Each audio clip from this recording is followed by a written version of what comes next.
inyo ang bawat isa sa ating mga aso. Ito po si Lively. Si Lively po ang una naming aso. Kasama po niya si Yellow. Noong pandemic, napunta po sila sa amin. Hanggang ngayon po nandito pa sila sa amin. Siya po ang una naming aso.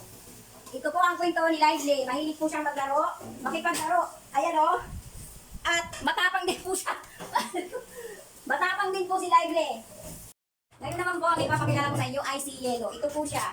Yan kayo. Yan. Ito po si Yellow. Ito po ay halos kasabay ni Lively na ipinadap sa amin noong pandemic po. April. Sa ngayon po, ito na siya. Napakalusog po. 3 beses na po siya nakapanganak. Kaya, ito po siya. Yellow. Yan. Ito po si Yellow. Ay, Yellow. Ang pangatlo, si Felicity po. Sorry po, ayaw niya pong lumabas ang kulungan. Akala niya po kasi ay papaliguan siya. Ito po si Felicity, siya po ay anak ni Lively. Siya po ang unang anak ni Lively. Actually, isang beses pa lang pong nanganganak si Lively. At ito po ang natira sa amin.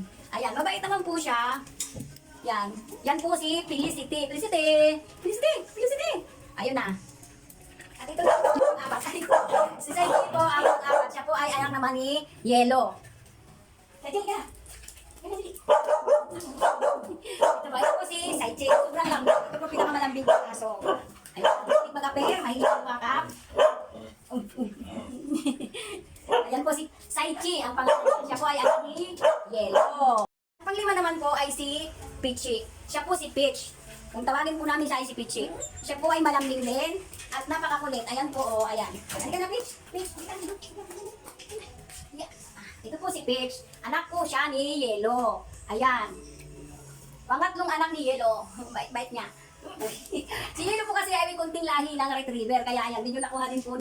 Ito po ulit. Ito po ang pang-anim na aso namin, si Dawi. Siya po ay 10 years old na. At inadapt po namin siya nung nakaraang 6 na buwan pa. Siya po ay galing sa amo ng aking anak. Kaya ito po. Makulit pa rin po, malusog. Si Dawi. Dawi ang pangalan niya. Hindi ko alam kung saan niya kinuha yun. Okay. Ang pito po ay ito. Si Rambo. At siya po ay golden retriever. Pinadap din po siya sa amin. Ayan po, malaki. 8 months na po siya. Malapit na po siya mag-birthday. Ito po, sobrang bait na aso. Napakabait na aso. Wala kang masasabi. Okay, ang pangwalong aso dito sa aking bahay. Siya po ay si Kikay. Kung napanood mo din yung i-upload kong video na ang aking si Kikay, ito po siya. Kasama po siya sa 8. Halika Kicks, ito po si Kikay. Hanggang ngayon po, wala pa rin pong mag-claim sa kanya. Kaya ito, malaki na, nalilito pa sa akin. At mabait na naman po, sobrang lambing. At mahilig lang po sa labas. Kaya, lagi kong napapagalitan tong aso ko. Tingnan nyo, napakabait na aso. Bakit? Ayun na nga po, natapos na natin ipakilala ang aking 8 aso. Sana po matuwa din kayo sa aming mga alaga.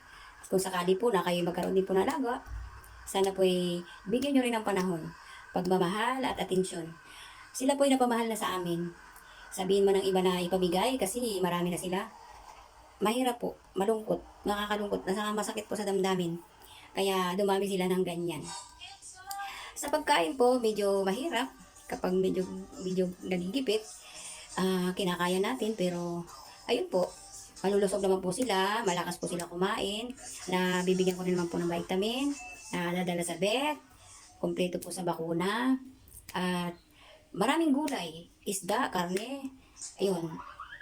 Salitan po yung pagkain nila para po maganda ang kanilang katawan. 2 beses po sa isang araw sila pinapakain.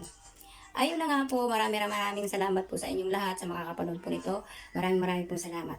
Paki-share na lang po, paki-comment, paki-like and subscribe. Please, salamat po.